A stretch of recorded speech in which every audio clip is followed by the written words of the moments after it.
Welcome to the Burnout Room, a podcast about burnout, effective leadership, and well-being in nonprofits. I'm Dr. Courtney, a workplace wellness researcher and professor. And I'm Sarah Burris, an organizational leader and nonprofit wellness advocate. Whether you're facing burnout, leading a team, or working to build a healthier workplace, this is your space to find support, community, and solutions for any organization. On today's episode, we talked to Cody VanBoxel, Executive Director and CFO of Disabled American Veterans. Cody told us how he strives to be a servant leader, why detachment and building routines are important to combat burnout, and how to develop a positive work culture through caring and connection. We hope you enjoy this episode. I'm excited to welcome Cody VanBoxel to the podcast today. Cody is a service-connected disabled Marine Corps veteran of the Iraq War and also served in Africa, Europe, and Asia before earning his degree in business. He is the Executive Director and CFO of Disabled American Veterans, DAV, a national nonprofit headquartered in Erlanger, Kentucky, with nearly 1 million members. As a DAV Life member, Cody has advanced through leadership roles since joining the organization in 2011, helping spearhead major initiatives like DAV Patriot Boot Camp and additional programming that supports veterans and their families. Cody, welcome to the Burnout Room. Yeah, thank you so much. I couldn't be more excited to be here. I love any opportunity I get to chat about important issues, things that we're involved in, that I've been involved in. So, yeah, absolutely. Thank you for having me. Yeah, we're super excited to have you here. So as you know, this is a podcast about burnout and burnout prevention. So to get us started, we like to ask our guests to define what burnout is to them. And in your response to us, you said that burnout isn't about a lack of commitment. It's about hitting a wall where constant effort isn't matched by rest or support, which I really love that definition. Can you say more about what you meant by that? Yeah. So, boy, burnout is just so prevalent in our world, right? And in the nonprofit world in general. And it's really a struggle. People want to do so much, and there's always a reason to do more. And what happens is people just keep pushing themselves, and they're just not reflecting on themselves individually and what they need. And I think that's inherent in a lot of people that work for nonprofits, right? And especially those career nonprofit employees. We have people that pass through, if you will, but those who are just that personality at heart, and they care about whatever their mission may be. They give. And at a certain point, you have to turn off the spigot and you have to take a step back, because if you don't take that step back and get that rest, if you don't recoup that energy, you potentially are doing a disservice. At worst, if not, you're not giving all you can and helping the cause like you should without having that opportunity to recharge.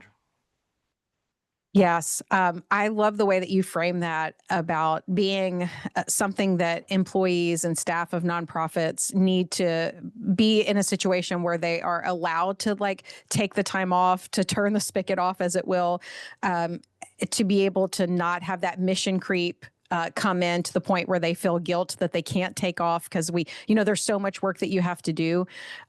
So I really appreciate that framing too, of there is something maybe different about people who go to work for nonprofits, that they are the people that really do care. They may be ones that find it more difficult to put up those boundaries because they're in the nonprofit world for a reason, and that's probably to serve. I mean, do you feel like you see that in many of your staff, especially staff that have been there for a long time? Like, they're so driven by mission, and they have such that service heart that it's hard for them to take time off.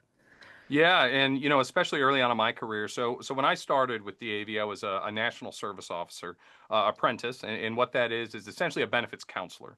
So sitting down one-on-one with veterans, caregivers, survivors, dependents, anyone who's really walking into a DAV office, calling us, emailing us, looking for service and assistance for whatever benefits needs they may have. And very quickly, I got burned out, because it was that passion that I had. I showed up at DAV's door because I was volunteering with a nonprofit that was helping veterans with PTSD. And I always dreamed of being an electrician. That was my plan in life. I was going to go in the Marine Corps, get out and become an electrician. And I got hurt. And that work just won't work for me anymore. Physically, it's not something I can do, and I had to transition. And thought, if I'm going to sit behind a desk, I want to do something meaningful. And that led me down that path of volunteering, then led me to the path of a professional career. It was so hard early on in my career to, at the end of the day, and maybe I put in 8 hours, maybe I put in 9 hours, maybe I put in 10 hours, but there's still veterans that need help. There's still a widow that needs a phone call. And turning that spigot off is just phenomenally difficult, and to separate yourself emotionally, right? And I think that's something true about people who work for nonprofits, right? There's an emotional aspect to us. We're not just dealing with numbers. Oftentimes we're dealing with human beings, we're dealing with animals, we're dealing with the environment, we're dealing with so many things that have an emotional pull to us. And so it's not about forgetting your purpose. It's about taking a step back, right? I love my children, but you better believe me, I need a minute sometimes. And, just rephrasing that in your mind that, you can't do anything. And another example I was just explaining to someone is, there's a common question, right? If you were a superhero, what powers would you have? And Ooh, I and it, love that question. it's a Yeah. great question, but Yep. coming from a nonprofit, that's terrifying to me, because the first thing that comes to my mind, I can't help everyone. And so I think I'd be the most miserable superhero in the world, because there's people getting robbed all over the place and you can't help them all. And so, it's there's this balance of where you can absolutely you're making a difference, but you're also taking care of yourself and your well-being, which is significant. So, Yeah, absolutely. I think that's a great point. I appreciate you bringing up the emotional aspect around working for nonprofits. I think so often you're right. We're so focused on what we're doing, the mission, the passion that we feel about that, and sometimes the guilt we feel for not being able to help all of the people that we know need our help. So I appreciate you bringing that up. I'd like to talk to you a little bit about your experience in leading Marines and being a leader in the DAV, and how resilience plays an important role in burnout prevention. Can you speak to that? no, absolutely. Resilience is interesting, I think, and it's really it's a developed skill, I think, and it's developed in different ways. Many of us develop through childhood. I don't think that a baby is born with significant resilience, right? But depending on their culture, their environment, the home they were raised in, right, develops you into an adult, which will establish kind of in my mind, and through your teenage years, develop a baseline of resilience, right? And we can reflect and look at some people who we may think are more easily adaptable, right? They can handle adversity more than others, and sometimes that's through life experiences. But I don't believe anyone is fully prepared. I think that you have to take a step back, and especially as it relates to burnout. Burnout can affect anybody. So as resilient as you may feel you are, it will catch up to you. I firmly believe there's no one above it. You can, we talk about the military, and you can talk about some of the most elite out there. We talk about Navy SEALs, right? They're some of the most elite military members in the world, frankly. But if you keep pushing them and they keep mission after mission after mission, you will see an impact on the other end, and that's well seen in today's society. Those coming out of the military who have long-term effects from, frankly, the burnout that they faced, and they never took the time to recoup. They never had, if not taken the time, had the opportunity to better themselves, to work on themselves, whether it's physically, mentally, or emotionally. And being the most advanced military training in the world, right? One of the hardest courses to go through. They're susceptible to it as well. So I mean, really, who isn't? So it's something that we all got to constantly work on. We got to constantly reflect on and see how we can polish it up and strengthen our resolve. Yeah, so one of the things that I talk about when I am teaching about burnout is that the single best predictor of burnout is work overload.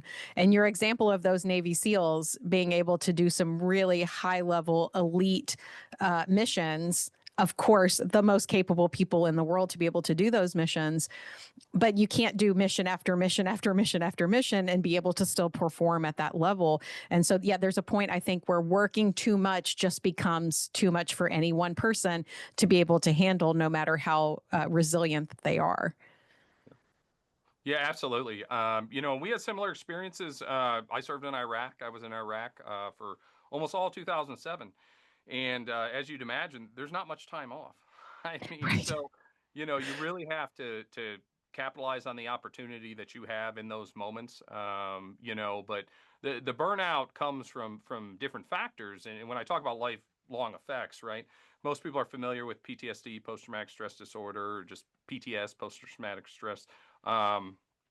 And a lot of that can be attributed to those conflict environments where people didn't have a chance to step back, right? When you're constantly on alert, when you spend a year in a combat environment and, you're under threat that entire time, there's nowhere for you to unplug. And now that's, a little bit more extreme than the work environment.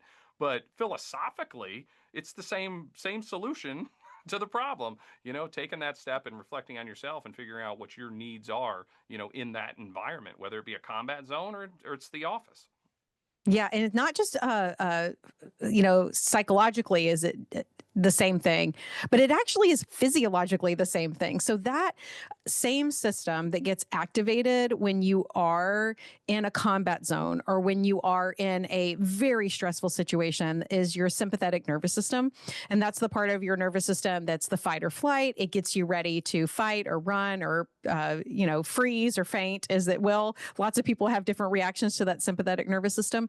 But your body doesn't understand the difference, as I say to my students, like your body doesn't understand the difference between I'm camping in the woods and all of a sudden there's a bear and I've got to get ready to fight this bear. It doesn't understand the difference between that and my boss is yelling at me because I have to stay and work an extra shift and I have to be here long. Like that, your body is still responding to the same fight or flight response. So obviously, I would never try to say equivalent working in an office building to being like military service. But from a physiological perspective, it kind of doesn't matter as long as your body is seeing it as a threat. It is still depleting your immune system. It is still causing the release of cortisol, stress hormones, like all of those things are still being activated. So, so Sarah and I were joking around a little bit earlier, actually, about I don't know if Cody, have you ever watched The Office, the episode of The Office where Michael is trying to make the office people upstairs and their stressors be the equivalent as the warehouse workers downstairs. And the warehouse workers for safety training are like, there's this baler, you can lose a limb, don't be in the baler, like this is really serious, people can get hurt.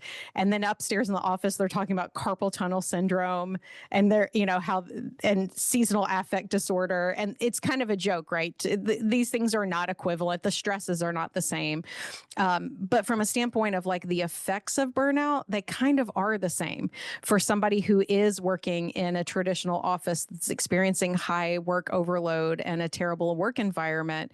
You're still going to see these really bad negative outcomes, maybe not all the way to a diagnosis of PTSD, but you're still going to see negative outcomes. I don't know if you can see that between your experience like in Iraq and then also your experience working at the DAV now. Yeah, absolutely. You're right. There's a significant difference in the two, but the overlap, it's going to shorten your life. And either one, right? Those anxiety, the pressures, high blood pressure. People have all kinds of that anxiety, depression leads to all kinds of issues, especially later on in life. And so there's an absolute parallel there. And even to the point of some similar treatment, I think, for times for people when it gets that serious, right? There's so many preventive measures and opportunities to recognize, what's going on and kind of stop it before it gets to that point.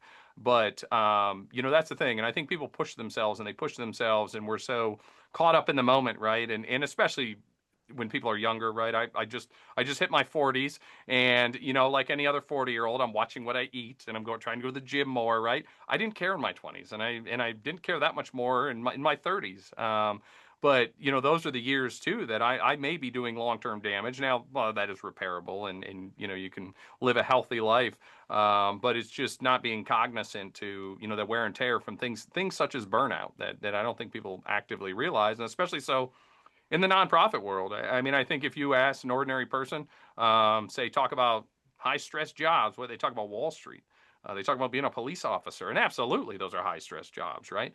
But I'm not sure people would even take some people seriously if you said a nonprofit is high stress, right? Because I think there's this mentality that someone's operating out of their garage and they're stuffing bags with candy. Then it's a part-time job on the weekend kind of a thing. Now there's people doing that and it's wonderful, but that's not what we're talking about. There's Right.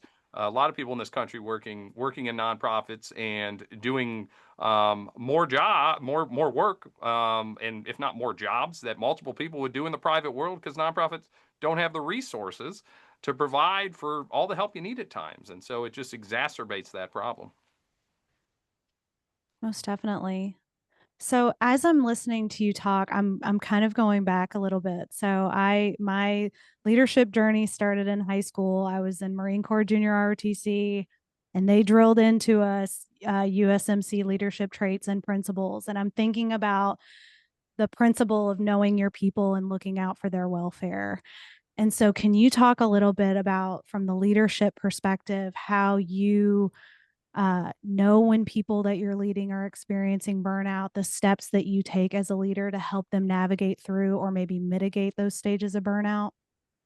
Yeah, no, absolutely. And I'll do it kind of, one that just really stands out to me as I think an obvious one is when I was in the Marines. And, you know, there's a lot of young people in the Marines, right? A lot of individuals who join right after high school. At times there's a lot of immaturity. You mature pretty quick in a lot of situations, but you're still 19, 20, 21, 22, early 20s, right?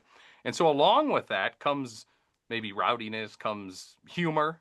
There's a lot of rough housing and those types of things that you would kind of expect, right? When that quieted down, you knew something was going on. When people would sit there and they're not poking at each other, they're not teasing each other, they're not making inappropriate jokes, you could sense it. There was something in the air. I mean, you felt something was going on, right? And it was so obvious. And of course, in the military, you've faced certain situations where there's great adversity and struggle and hardship, and so the parallels there are very apparent. Everyone's quiet, no one's joking. Well, it's because this significant thing happened, this loss we had, or whatever the case may have been. It's not so often in the office, right?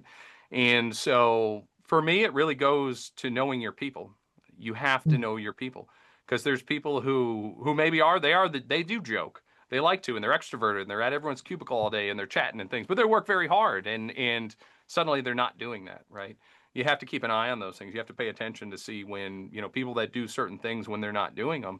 And sometimes that's easier than others. I would say one of my greatest challenges when it comes to certain employees is those that maybe are normally more quiet and they don't naturally have the identifiers. And I've had to learn as a leader, because I've had a couple employees approach me um, at what may have been a point of no return, where they're I can't do this anymore. I'm burned out. I just can't.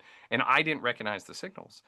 And sometimes you're not going to. Sometimes people, maybe they work at home a couple days a week and you just don't have quite the interaction with them, and they're working on the other side, whatever the case may be.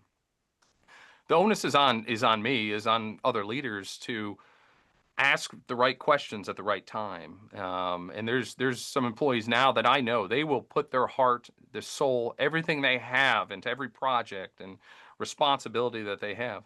Well, therefore, the responsibility is on me every once in a while to go, hey, are you doing okay? Can I help you with something? Can we take something off your plate? I see you sent me an email at 10:30 last night. Is that something going on? Did you work all day and then go home and work all night? We have to be mindful of those things, because there's people who won't tell us. They won't tell us until it gets to the point of no return, where worst case scenario, they leave and they're going to go somewhere else. Or, once again, they have long-term effects or something like that from the stress that they put themselves under. So you got to be cognizant. You got to be on the lookout for those, and actively make it part of your leadership strategy, is to identify people who are struggling. Yeah. And I'm thinking too about you. How many staff do you have at DAV? What is your size right now? So nationally, we're a little shy of 600 here in Erlanger, Kentucky, at our national headquarters. We're about 180 roughly. Yeah. So, I mean, there's only one Cody, and we've already established that, you don't want to be overloaded in your own role. So I'm thinking about how important it must be for you as the leader of this organization to be modeling the kind of behavior that you want for your supervisors, your managers, other leaders in your organization to exhibit. So you can't check on, all 600 people in your organization, or even all, 100 plus that are in the headquarters where you are. How do you encourage or model for other people who are supervisors and managers to engage in this kind of behavior, to be checking on the staff to make sure that they're paying attention to those details, such as when emails are sent and that kind of thing? Yeah. So, it's a tough question for me because I care, right? And so some of these things you just do because you care about people. And I think that's so important that we don't get caught up in business and we remember that, right? And so when I work with leaders and things like that, and frankly all employees, I guess I'll start with something that I do. I meet with every new employee here at our national headquarters. So I sit down and I chat with them and I want to get to know them and I want them to know me.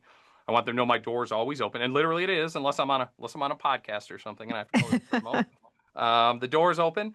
And one thing that I tell them amongst, opportunity and welcoming the team and thanking them for choosing DAV as a place of employment is I talk to them about something I learned in the Marine Corps, and Marines are well familiar with this. It's mission accomplishment, troop welfare. And, we don't publicize that. I don't have a sign hanging on my wall, but that's truly how I feel. We're here to take care of a mission. Serving those that we serve, disabled veterans, their family members, caregivers, that's priority number one. But you know what? Next, we're going to take care of each other. There's nothing else that should be. And there's times where there's overlap. There's times where, somebody's given more than they're getting, and that's okay. I mean, we have that type of relationship. And so I make sure I treat people that way. There was situation actually last week that there was some adversity here. It was quite a struggle for me, dealing with a very difficult situation. And it was interesting because the actions that I had to take were the actions that an executive director sometimes has to take. And I had individuals that report to me, that work for me, and they sent me some text messages. I had messages from my employees going, "Hey, I know you had a tough day. I'm thinking about you." And I got to tell you what, I was so proud and it meant so much to me that they had a level of comfort with me and that we have established a culture together that, yes, it's business and we do business things, and that's very important for the success of this organization, but that we care about each other. So to have that, come up too without just me sending it down was really special. And so, just trying to convey that and making an effort. And we're all human. I have to put reminders on my calendar when it's somebody's birthday. If I'm caught up and I heard some news about an employee being ill and I don't have time at the moment to acknowledge that, send them a card, I'm putting a Post-it note right on my monitor because that is important and I'm not going to forget it before I go home today. Because sure enough, life will get in the way. So everyone picks up on that. And I think as long as you set that tone, you don't have to do much else. People will follow along. I love that. You said something that I wrote down that I wanted to bring up. And I'm paraphrasing here, but essentially, like, caring for people on the outside of your organization requires that you take care of the people on the inside of your organization. And I think that is such an incredibly important point for leaders to hear. So often, so I am a supervisor in my organization, and so often I'm thinking about how we're providing services for the folks that we're providing services for, but having to remember that in order for us to provide those services, we have to care for the people who are doing the work. So I need to be making sure as a leader that I'm checking on the people who are doing that frontline work for folks, or else it doesn't work. We're not getting services out to people in the manner that we need to if we're not caring for our people inside of the organization. So I think that's just such a great point that I just wanted to touch on. Yeah, I appreciate that, and I mean I try and live that as much as I can over here. Right? There's a time where business is business, and sometimes that gets in the way, and sometimes you have to make difficult decisions at an organization, especially as large as ours and as an expansive as ours. But it's the golden rule: treat people how they want to be treated. It's that's how it should be. I mean, we need to look out for each other. I'm sorry, that's the platinum rule. The golden rule is treat people how you want to be treated. Treat them how they want to be treated. Everyone's different. Everyone has different needs and obligations in life, right? And I want to be sensitive when somebody they have a child, right? I want them to have the time to enjoy that because that's meaningful and that's significant in their life. Or they lose someone they care about. well, that sucks. And so, we want to be there for them in that moment too, right? And it's all these contribute to, when we talk about burnout and we talk about mental health and resilience, all these come together, and you're much easier. It's much easier to weather a storm when you have a community, when you have people around you that you care about, and people spend a lot of time at work. We are a lot of people's community. And, to show that you care really takes us through the challenging times a lot easier. Yeah, I'm thinking about so much about what it means to be a leader and to lead in a way that allows for there not to be burnout in your staff. And I think so many times we might think about being a leader is someone who comes in and like makes really like you're just making very important decisions all day. You're like the decider, right? You're the decider in chief, and you are saying yes, no constantly. And so much of the way that you've been describing leadership is about not inward focused on what the leader is doing, but rather outward focused of paying attention to what do my employees need, what are their actions that they're taking, how is their behavior changed, what's happening in their life that needs to be celebrated, how can we help them grieve, like where's the work-life balance. I think good leadership, as you said, I love you also mentioned the platinum rule. The golden rule would be do unto others as you want to have done to you. And the platinum rule is no, treat others the way that they want to be treated, which means that you have to know the people. You have to actually know your people and have a sense of like trust that is built. It's a different way of framing leadership than I think what a lot of people think about when they think about like, I'm going to become a leader in my organization. It's not really about you anymore. It's about the other people that you are leading. Yeah, absolutely. There's one thing that, and I share this with leaders that I work with every day, and somebody comes to see me, right? I've said it time and time again. I'll continue to say, there's no one more important than the person standing at my door. I will stop whatever I'm doing. I mean, I don't. This presentation to the board of directors, it doesn't matter. Whoever's there is more important, and that door is open for everybody. And so, being able to make that time and the significant and show it. That's the thing too, right? Talking about workplaces being family is so cliche, and it's just so thrown around right now, right? I'm hesitant to say it, but I truly feel like we have that here, that we have that kind of welcoming, caring, loving culture amongst coworkers, and but it is thrown around, and I don't think people often embrace that as much as they should, but also I think it's important for especially young leaders to realize it's not inherent. I think we all have a preconceived notion of being a leader before we get into true leadership roles and how it's going to be. And, people don't just do things because you told them to do them. Now, in the Marine Corps, it's a little bit easier. There's an expectation there that you have something on a rank on your shoulder that tells people you're going to tell them what to do. But you quickly learn when you get out, people aren't just going to do that. You have to develop credibility. You have to develop trust with people, respect with individuals, and then, you're able to facilitate those truly successful relationships. Yeah. I'm thinking about being a parent. How much is being a parent like being a leader? It's like, have you ever parented a teenager? That's kind of how sometimes being a leader is you're trying to convince somebody else to do, to engage in a different activity, maybe than what they want to. I don't know. I'm always trying to be like really cool around my 15-year-old. I'm like, hot, like, just casually coming in. How's it go? Like, if I want her to do something for me, I probably do need to like really care about how her day went and to come in and ask questions. Like if I walk in with that approach first and build connection and then ask her to clean her room, she's going to be much more likely to do it, right? Than if I just come in with a demand. I think some parents would much rather have more of a military situation in their households where you just tell your kid to do something and they do it.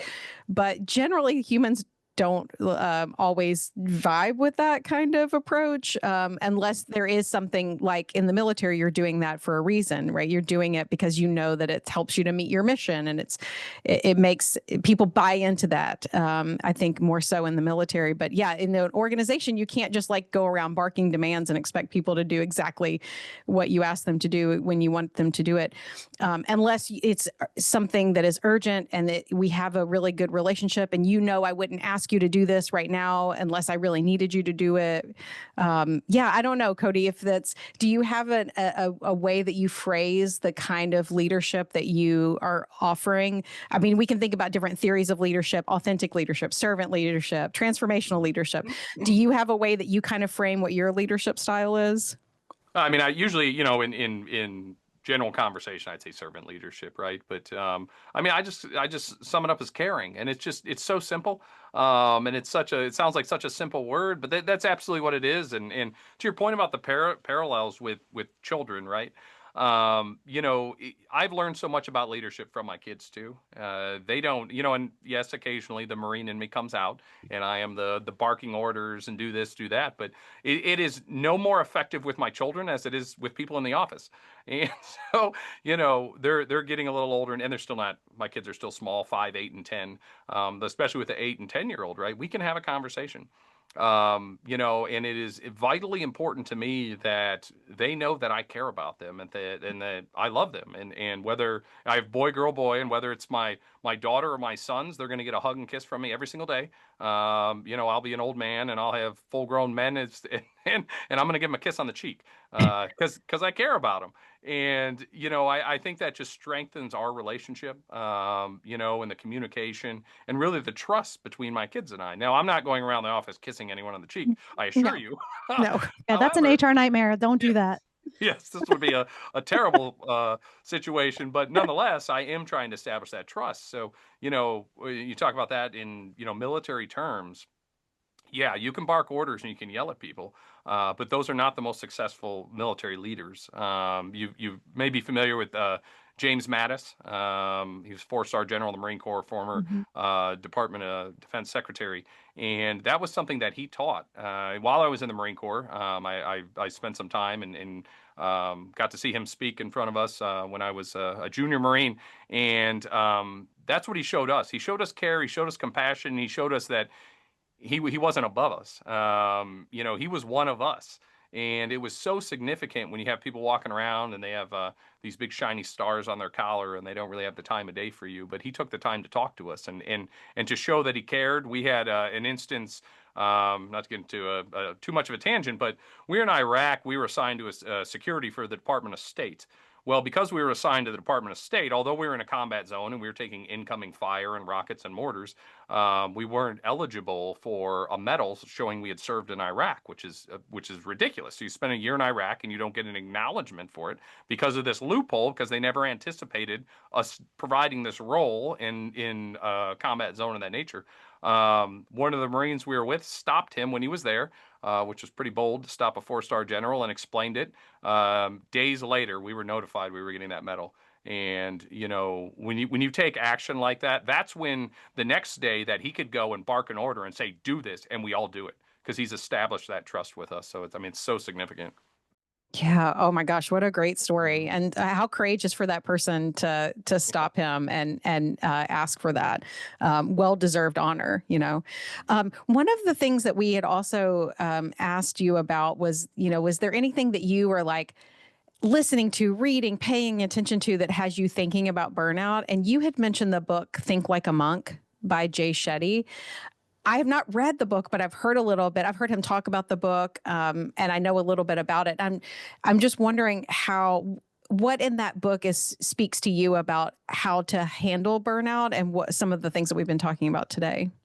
Yeah, I love the book. I mean, if somebody asks any kind of self-help book, anything like that, I always talk about Think Like a Monk.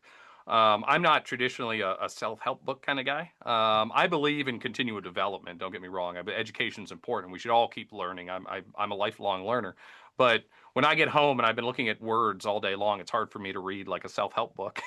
My brain needs that break, right? Or I'll get burned out. So, Definitely. I take a break and I'll listen to a lot. So I listen to a lot. But I'll tell you, Think Like a Monk, I have read twice and I've listened to once, just to remind myself of some of the pieces in here. So there's a lot of pieces, parts to this book. But in short, Jay Shetty lived a life as a monk for a period of time. He spent years living in a monastery as a monk. And he's taken life lessons from that experience and now has wrote this book, and he does a lot of other different self-help types of things. But when it specifically comes to the book and as it relates to burnout, he talks about detachment. And I think that's so huge in how you detach, right? And when I say that, people are like, detachment, that sounds, what do you mean? That doesn't sound good, right? It's not detachment from caring, it's detachment from clinging to outcomes. You just can't control things. There's so many things in this world that you cannot control, yet we obsess and we obsess and we obsess. And, we can go back, don't cry over spilled milk. That doesn't help us. But through some of his strategies, he helps, people reset, find a calm and a stillness when people need it, right? It really taught me a lot, and I meditated a little bit, but I meditate every single day now, and this book was a big attributing factor to that, right? And that's something I do to combat burnout, to combat stress and anxiety, and find more peace in a crazy world. And so he has those teachings and routines. Monks go through routines, daily routines, and how important some of these routines are. And so, these are skill sets that, when you find that peaceness, when you find a greater calm and something I think we all strive for it, if not always, at one point or another in our lives, he provides so many tools and just real life experience that he has had with these small little changes that just have a drastic impact on your quality of life and your balance of everything you have going on. Yeah, I think that's really great. As I was listening, because again, like Courtney, I haven't read the book yet, but it's on my to be read list now, my TBR list now. And I've shown it to my husband, and I'm like, you have to read this because he meditates, and he's a very mindful guy. Um, it's a lot about mindsets too. It's about how you frame things. And he talked a bit. I was listening to a podcast of him and somebody else discussing the book and talking about like how to reframe negativity in a way that is more useful for you to move forward in a positive way. And I just really appreciated that conversation from him.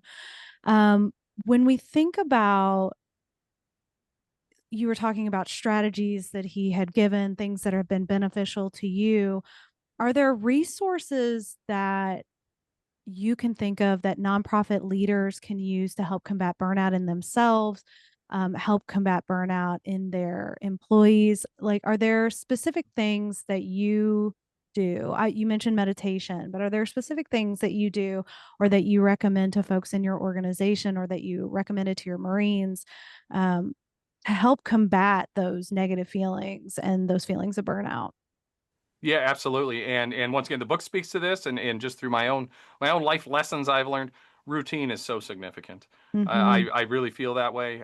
When you approach the day from a place of routine, and you can't control everything, but having a little bit of control will really set you up for success. And a couple areas of routine that I have is I review a lot of paperwork, so maybe contracts and maybe different communications marketing pieces.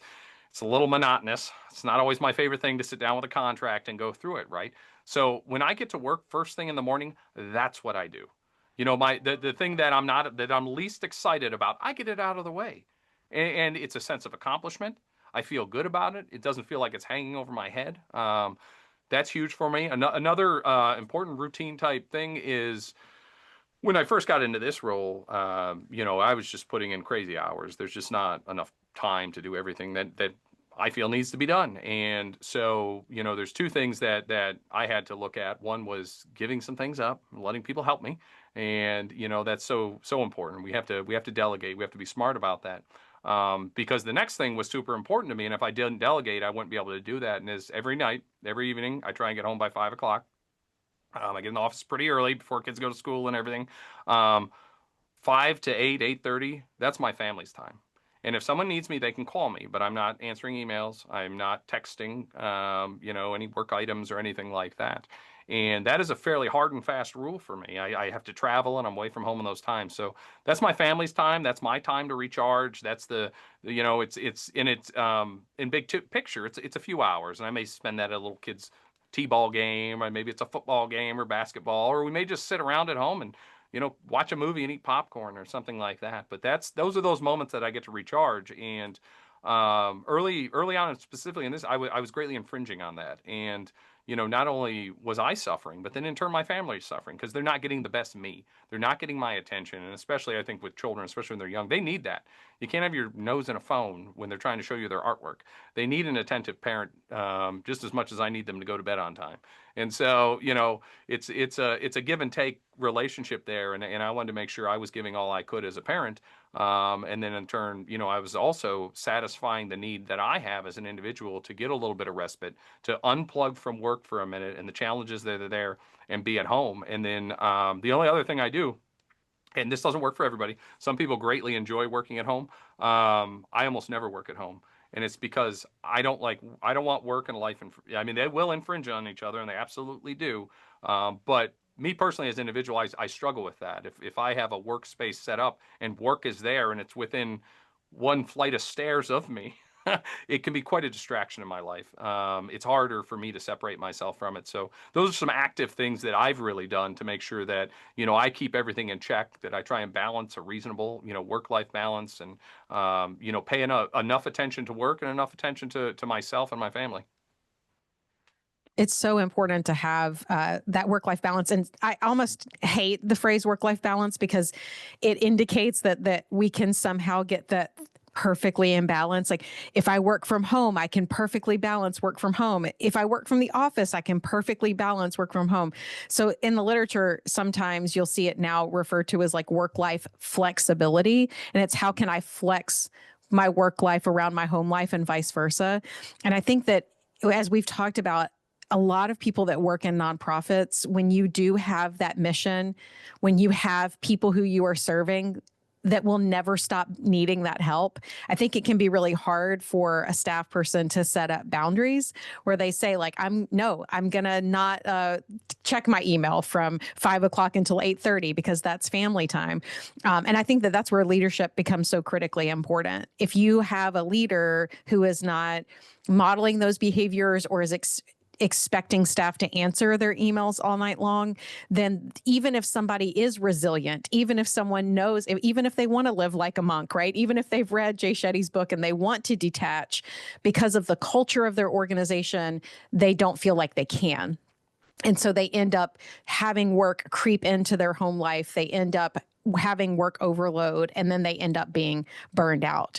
So I really applaud you as being a leader who has those hard and fast rules, and that yourself and best where you work. And so you're going to work in the office. Yourself best to say, I need to put up these boundaries between 5 and 8:30, and this is family time. That hopefully other people in your organization also see that and they say, oh, okay, not only do I know I should put up these boundaries, but I can put up these boundaries and mitigate some of that, and detach from the stress of work so that I can mitigate that stress and not be burned out.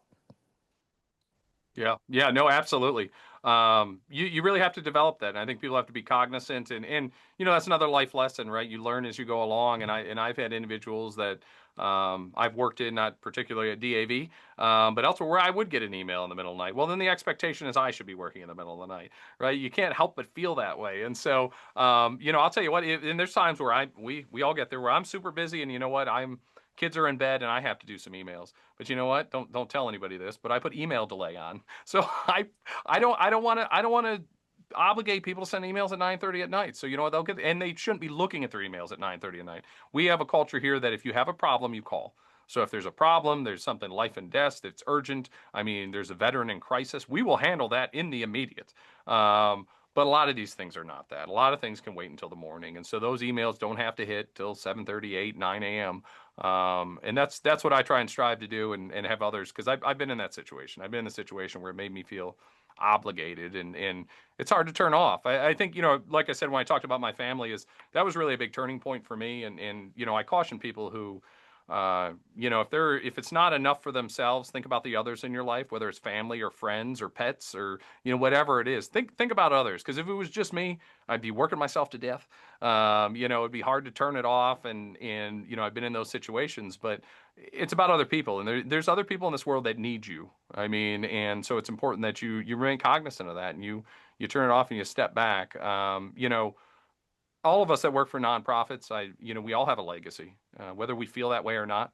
there's an impact in the work we do every day that is trickling down, and oftentimes we don't see it and we have no idea.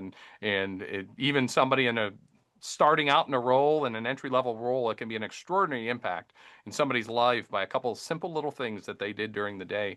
Um, and it's important people remember that. They remember that, they're having that impact, they're being successful, they're making a difference, and that helps carry things forward as well. Yeah, most definitely. You said something there about the work that we're doing for folks from our organizations. And I want to give you an opportunity to tell all of our listeners all of the great things that you guys are doing at DAV for veterans. Great. Can Well, you? yeah, thank you for that. DAV's been around for roughly 105 years. So we were founded in the Cincinnati area. I've been here, but we're a national organization. So we have over 100 locations nationally. Those are staffed by national service officers, like I mentioned, our benefits counselors. And they're sitting down, they're emailing, they're texting with veterans and helping them with just a suite of services. So a couple things that really are top of the list for us is sitting down and helping someone file for VA benefits. Could be a health care, home loan, education, all of those things, medical benefits. Navigating that process is very difficult. Traditionally, a lot of people get attorneys, entirely unnecessary. DAV does it for free, and our folks are highly trained to assist with those pieces.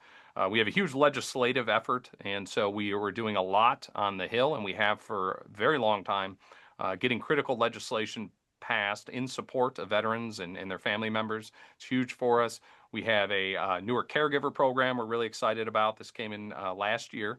And for those of us that have had to been a caregiver, and sadly many of us in our life have found ourselves in that position, you just don't know what to do. My mother got ill a few years ago, and it happened quickly, and I don't know. Do I call the county? Who do I talk to? Do I call Social Security? We set up a program where individuals can go online. DAV.org has all our resources. They find our caregiver program, they can call, they can talk to a specialist, and a specialist answers all those questions. This is who you contact. And you know what? They'll even help contact some of those people for you, and they'll help with forms and really guide people through the process. We have employment program. There's not another organization in the country that can substantiate more job offers to veterans over the last 10 years than DAV.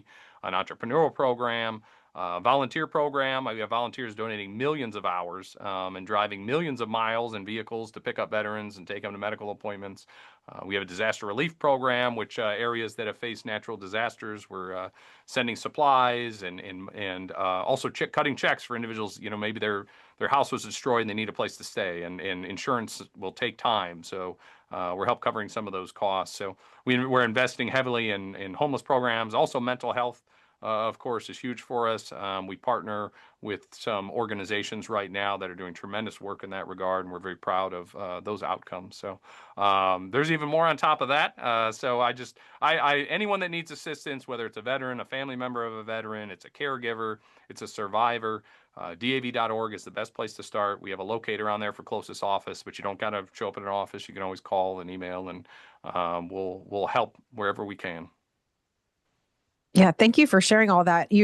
I appreciate that you mentioned not just services for veterans, but also folks can volunteer. It sounds like for DAV. So if you are not a veteran in need, or you don't have a family member who's a veteran in need, maybe you could volunteer to help take a veteran to a doctor's appointment, drive folks around. Does DAV also have used furniture stores? Is that a thing? I feel like my whole first apartment in college was absolutely all DAV furniture. I think. Yeah, so we do. There are some thrift stores around the country, and there's different relationships. So we have chapters and departments. Departments are states, and chapters are local community DAV organizations. And yeah, some of them do have thrift stores. So different pockets of the country. They're not everywhere, but you will find some DAV branded thrift stores. So for sure. And then also you mentioned the volunteers, and I appreciate you mentioning that. Lots of great volunteer programs. Some is driving. Some is at the VA Medical Center. Here at our national headquarters, we have monthly volunteer opportunities. And also there's a Volunteer for Veterans Network on DAV.org. And I really love that because it can be such simple things. I mean, who doesn't have an hour once a month or once every couple months to sit down with maybe a Korean War veteran who's lonely and just, would like someone to visit them, right? Sit on their porch and have a cup of coffee, or maybe, pick up some groceries for them from the grocery store on the way there. So endless option. You can mow the lawn, help fix a creaky step, whatever it is. I mean, anybody can do it who's interested in helping volunteer. Yeah, all kinds of wonderful ways that folks could support the incredible work that you're doing. Okay, so last question for you, Cody, which is wrapping up, is the one message that you would share with other people going through burnout? Like somebody listening to this conversation today, what is your one takeaway message that you would want them to have? Um, very simply, you're human, and we forget that. It's not burnout is not a weakness. I mean, we're so critical of ourselves, and many of us, and many of us set the bar so high. Burnout is not a failure. It's your body telling you to take a step back, take a break. Look at those resources, some of the things we've talked about, and get through it. Because it's not a weakness, and you're human. That's the message I'd provide. Yes, great message. Love it. Very, very good. Thank you. Oh, I Thanks. love it. Cody, this has been such an amazing conversation. I so appreciate your story and the way that you lead your organization and how that's been informed by your work in the military. I just really appreciate you. Thank you so much for being here. Well, thank you so much. Absolute honor. I really appreciate the invitation. Yeah, thank you for your service. And thank you also for being here today. This was great. Great. Thank you. What a great conversation with Cody. I really think that, like, so much of what he said, I was just like, yes, absolutely. For the audio listeners, just know Sarah and I were doing a lot of nodding, but trying not to interrupt him with uh-huhs and yes, but we were both nodding a lot. Like a lot. Like he said at one point, he was talking about how they've established their culture and how he wanted it to feel like a culture of caring and how he really sets the example with that. And it's just like chef's kiss, beautiful. Like that whole conversation was just lovely. Yeah, and I'm just super excited that he brought up the platinum rule because you may know Bill Gentry, who wrote oh gosh, now it's somewhere back here on my bookshelf. I've got it. But he wrote a book that Be the Boss That Everybody Wants You to Be, something like that. I can't remember the exact title. I'll drop it in the show notes of what the exact title is. But in that book, Bill talks about how a lot of people are promoted into a leadership position because they're very good at their job, but they may not necessarily be trained on how to be a leader. And so they get into a leadership role and they think, oh, I should just be the kind of leader that I would want. I need to do the things that are like, I want to be talked to this way. This is how I would want to be motivated if, when I was a staff person and now I'm in a manager position, just do whatever I wanted when I was in a staff position. And that is the golden rule. But the platinum rule that Bill talks about in his book is no, you treat other people how they want to be treated. So it's not all about you. You have to really get to know your employees and know what are the ways that they want to be communicated with? What are the ways that they want to be motivated by? And so I was so appreciated that Cody was like talking about how you have to pay attention to your employees. You've got to know that the extroverted ones are real quiet right now. And then you've got to be even more careful and thoughtful about how you pay attention to what the introverted people, how are they acting differently? And when are they going to, when they feel burnout, how is that going to be different from when your extroverted folks are feeling burnout? And then knowing how to approach those people and what's the best thing for them to be able to handle that burnout. Like you've got to really know your people to be able to know that, and not just think only about like, well, when I'm burned out, I would like for this to happen. Like, well, you're not everybody, buddy. Like you got other people you got to consider now. We're all different. We're all different people. We're all different people. I also appreciated that he brought up that we are whole people, that we're not just workers, that we have families and friends and hobbies and other things, and that those things are just as important. And that we have to make sure that we're, like he talked about scheduling, how he schedules himself and how he ensures that he makes time for his family and the things that are important to him. And I think that was just such a great point, that we as mission driven, passionate, nonprofit people can't just give until there's nothing left. Like we're not fulfilling the mission that way. So I just really appreciated his thoughts on that as well. When we think about stress, what causes us to feel stress, according to like the kind of classical model of stress, is that you have to see something as threatening and you have to feel like you don't have the ability to control or handle that threatening thing. If you are camping in the woods and you see a bear, I think most people are going to be freaked out by that. I guess unless you're like a bear whisperer or something. And I'm then, going to be freaked out. I camp in right, the woods all the time. If a bear shows up, I'm freaked out. right, exactly. You're going to be freaked out by that. Most people would, but not everyone. If some people may wrongly believe that they can handle that, they can cope with the situation. I can fight a bear. Everything's fine. So they might not feel the same. They may not feel the same level of stress. So there is this component of not being able to control or handle something that is required for one to feel stress. So it has to be something that is threatening, but also something that feels uncontrollable. The things have to be considered both threatening and uncontrollable in order for you to feel stress. And so I appreciated how he was talking about this think like a monk. One of the things that you get around in this mindset is you don't try to control everything. Don't try to control everything. Don't try to control the outcomes. Great advice. But also let me control my schedule down to the minute. And so Right. it's a way of like bringing a sense of control back into our lives by being able to control our schedules. I am in control over when I wake up. I am in control over what I do in the mornings. I'm in control of like my routine before I go into work.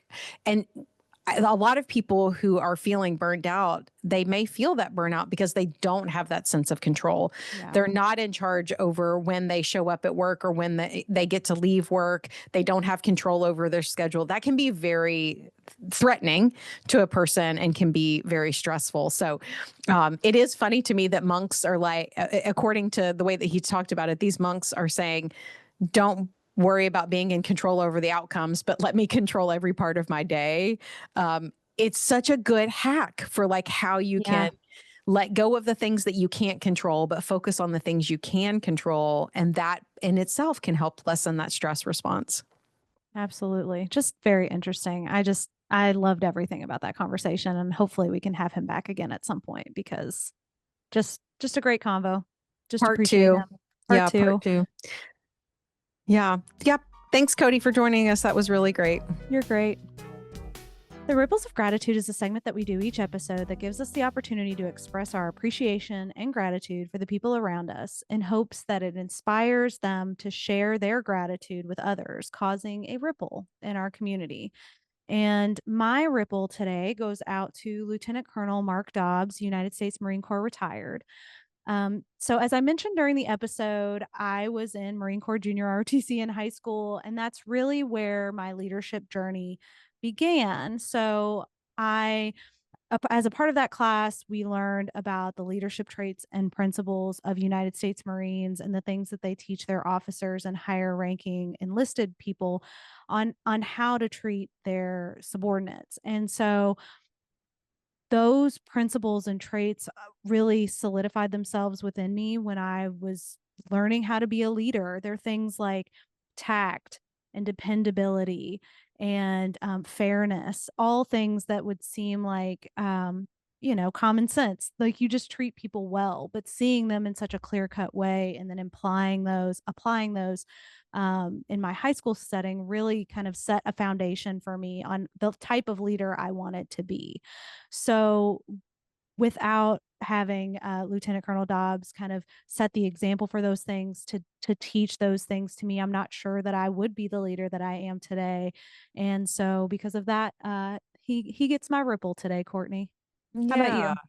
Well, I think that you had mentioned that it should be common sense for people to lead in that way, but it's not common sense. Mhm. I do think that people do have to learn how to lead in a way that's not being that kind of stereotypical drill sergeant who's yelling at everyone. Like I think some people might even listen to our episode with Cody and be even a little surprised about the fact that he is saying things like, hey, a really good leader in the military is one who is caring and compassionate. And, that may run against what our biases are about what we think that might be happening in the military. So, and I love the fact that this is like a seed that was maybe planted in little Sarah, high school Sarah, that now has grown to help you be the leader that you are today. So yeah, that's a really great ripple. I love it.